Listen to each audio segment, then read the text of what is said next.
मंडळी, राज्यातल्या 29 महापालिका निवडणुकांमध्ये भाजप मोठा भाऊ ठरला तरी अनेक ठिकाणी एमआयएमनेही जोरदार मुसंडी मारत आपली ताकद दाखवून दिली आहे.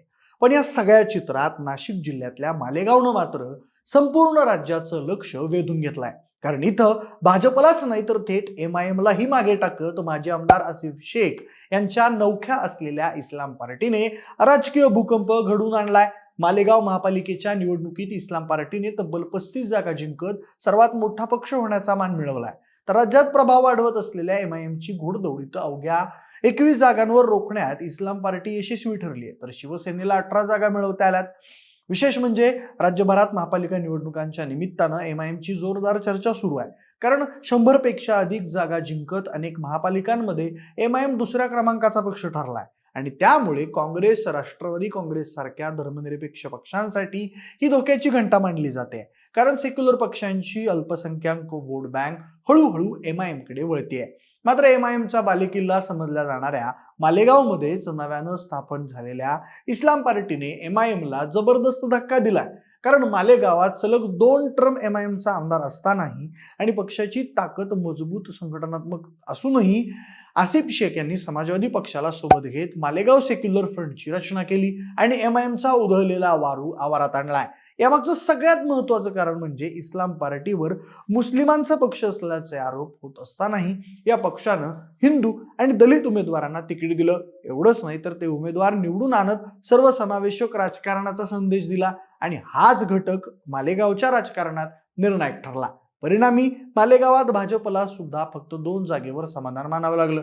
त्यामुळेच आज मालेगावचं राजकीय समीकरण पूर्णपणे बदललेलं दिसतंय. म्हणूनच मालेगावात राजकीय समीकरण कसं रंगलंय, इस्लाम पार्टी आणि एमआयएमची रस्सीखेच कशी सुरू आहे, मालेगाव सेक्युलर फ्रंटने एवढ्या जागा कशा निवडून आणल्या आणि आता मालेगाव महापालिकेत सत्ता स्थापनेची गणितं नेमकी कशी जुळणार, याचीच माहिती सांगणारा हा व्हिडिओ. नमस्कार, मी प्रथमेश आणि तुम्हाला तर माहिती आहे आपला विषयच भारी. म्हणजे मुस्लिम बहुल मालेगावचं राजकारण हे नेहमीच पूर्व पश्चिम अशा सरळ आणि ठळक विभागणीत अडकलेलं दिसतं. कारण एकूण 84 जागांपैकी तब्बल 64 जागा या पूर्व भागात येतात आणि हा संपूर्ण भाग मुस्लिम बहुल आहे. तर पश्चिमेकडील हिंदू बहुल भागात केवळ 20 जागा आहेत आणि याच भौगोलिक व सामाजिक विभागणीनं मालेगावच्या राजकारणाला वेगळी धार दिली आहे. पूर्व भागात आमदार मौलाना मुफ्ती इस्माईल यांच्या नेतृत्वाखालील एमआयएम आणि इस्लाम पार्टीचे माजी आमदार आसिफ शेख हे पारंपरिक राजकीय प्रतिस्पर्धी मानले जातात. त्यामुळे इथं थेट 2 मुस्लिम नेतृत्वांमधील वर्चस्वाची लढाई पाहायला मिळाली. तर दुसरीकडे पश्चिम प्रभागात शालेय शिक्षण मंत्री दादा भुसे यांच्या नेतृत्वाखाली शिवसेना आणि भाजपमध्ये सरळ आणि थेट सामना रंगला. या सगळ्या राजकीय रणधुमाळीत माजी आमदार आसिफ शेख यांनी अत्यंत रणनीतीनं पाऊल टाकत समाजवादी पार्टीला सोबत घेत सेक्युलर फ्रंटची स्थापना केली आणि हीच खेळी मालेगावच्या राजकारणात निर्णायक ठरली. कारण या फ्रंटनं तब्बल 40 जागांवर विजय मिळवत सत्तेच्या अगदी उंबरठ्यावर पोहोचण्याची किमया केली.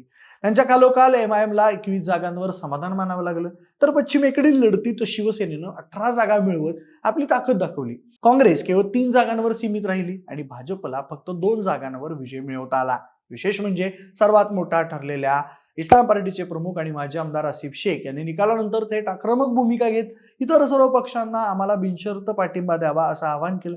आणि त्यामुळे मालेगावमध्ये आता केवळ आकड्यांची नाही तर राजकीय भूमिकांची, विचारधारांची आणि सत्ता स्थापनेच्या रणनीतींची खरी कसोटी सुरू झाली आहे.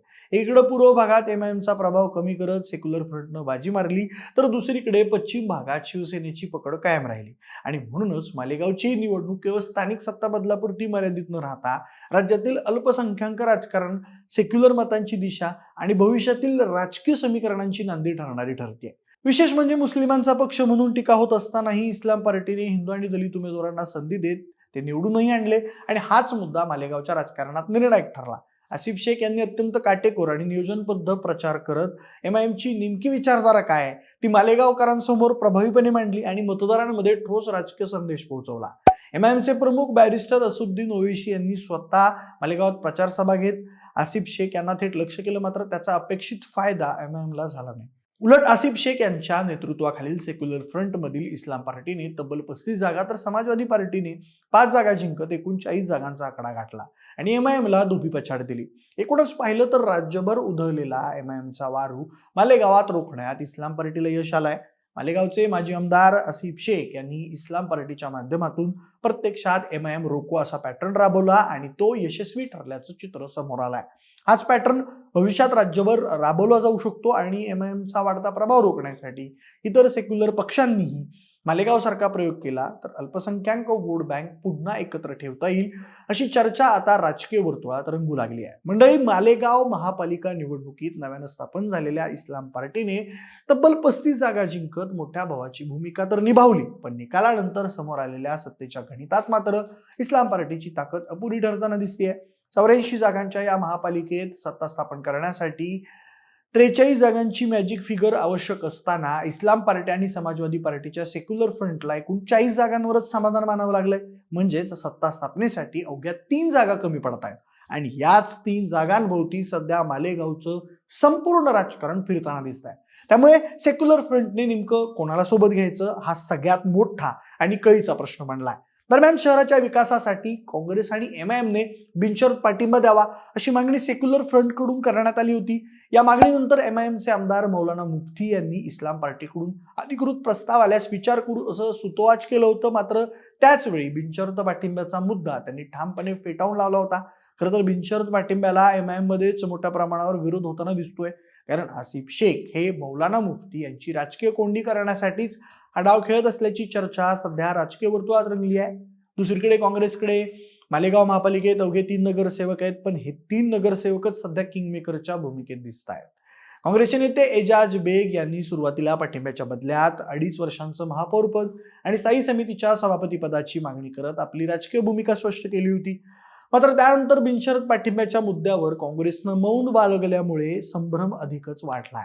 एकीकडे इस्लाम पार्टीचा वाढता प्रभाव, दुसरीकडे MIMची रणनीती आणि मधोमध काँग्रेसची मौन धारणा, सगळ्या समीकरणांमुळे मालेगाव महापालिकेचं सत्ता स्थापनेचं गणित अधिक गुंतागुंतीचं होत चाललंय. खरं तर मालेगाव महापालिकेत इस्लाम पार्टी सर्वात मोठा पक्ष ठरला असला तरी सत्तेची चावी फिरवण्यासाठी त्यांनी अवघ्या 3 नगरसेवकांचा पाठिंबा आवश्यक आहे आणि याच 3 जागांनी संपूर्ण राजकीय सारीपाट तापलेला दिसतोय. काँग्रेसने यापूर्वीच इस्लाम पार्टीला पाठिंबा जाहीर केल्यामुळे त्यांच्या सत्ता स्थापनेचा मार्ग बऱ्यापैकी मोकळा झालाय, पण खरी राजकीय कोंडी तिथूनच सुरू होते. कारण MIMनेही शहराच्या विकासासाठी इस्लाम पार्टीला पाठिंबा देण्याची तयारी दर्शवत एक प्रकारे इस्लाम पार्टीला कात्रीत पकडण्याचा डाव टाकलाय. यामागचं कारणही तितकंच राजकीय आहे. सत्तेसाठी इस्लाम पार्टी आणि शिवसेना एकत्र येण्याची शक्यता असल्याची चर्चा सुरू होताच त्याआधीच MIMने पुढाकार घेत पाठिंब्याची तयारी दर्शवली आणि इस्लाम पार्टी समोर कठीण पर्याय उभा केला. म्हणजे जर इस्लामने MIMकडे दुर्लक्ष केलं तर अल्पसंख्याक राजकारणात त्याची किंमत मोजावी लागू शकते आणि जर MIMचा पाठिंबा स्वीकारला तर शिवसेनेसोबतची संभाव्य समीकरणं धोक्यात येऊ शकतात. या पार्श्वभूमीवर इस्लाम पार्टीने एक पाऊल पुढे टाकत थेट MIMचे माजी आमदार आणि पदाधिकाऱ्यांची भेट घेत बिनशर्त पाठिंब्याची मागणी करून राजकीय दडपण वाढवलंय. इस्लाम पार्टीचा हा डाव समोर येताच MIM सावध झाला असून थेट होकार न देता पदाधिकाऱ्यांशी चर्चा करून निर्णय घेऊ असं सांगत त्यांनी भिजत गोंगडं ठेवलेलं दिसत आहे. म्हणजेच पाठिंबा देण्याची तयारी दाखवूनही अंतिम निर्णय लांबून इस्लाम पार्टीवर दबाव ठेवण्याचं काम MIM कडून केलं जात आहे. दुसरीकडे पश्चिम प्रभागात 24 पैकी 18 जागा जिंकत शालेय शिक्षण मंत्री दादा भुसे यांनी आपला राजकीय करिश्मा पुन्हा एकदा सिद्ध केलाय. मात्र एवढं संख्याबळ असूनही सत्तेत सहभागी होण्यासाठी त्यांना इस्लाम पार्टी किंवा MIM पैकी कोणाशी तरी हात मिळवणी करावीच लागणार आहे. इथेच शिवसेनेसमोर मोठं धर्मसंकट उभं राहत आहे, कारण हिंदुत्व आणि पक्षाची पारंपरिक विचारधारा या मुद्द्यांवर तडजोड करणं त्यांच्यासाठी सोपं नाही. त्यात भर म्हणजे इस्लाम पार्टीचे अनेक नगरसेवक हे पूर्वाश्रमीचे काँग्रेसचे आहेत आणि 2017 मध्ये काँग्रेस शिवसेनेनं एकत्र सत्ता स्थापन केली होती. त्यामुळे राजकीय जवळीक ही इस्लाम पार्टीकडे अधिक झुकणारी वाटते. असं असलं तरी मंत्री दादा भुसे यांनी अंतिम निर्णय वरिष्ठ नेतृत्वावर सोडत सध्या सावध पवित्रा घेतलेला आहे. एकूणच पाहिलं तर मालेगाव महापालिकेची निवडणूक केवळ जागांच्या आकड्यांची लढाई न राहता ती नेतृत्व, रणनीती, विचारधारा आणि दबावाच्या राजकारणाची कसोटी ठरली आहे. नवख्या असल्या तरी इस्लाम पार्टीने स्थानिक समीकरणं अचूक खेळत, सर्वसमावेशक उमेदवारी देत आणि सेक्युलर फ्रंटची भक्कम मांडणी करत मालेगावच्या राजकारणात आपलं स्वतंत्र अस्तित्व ठामपणे सिद्ध केलंय.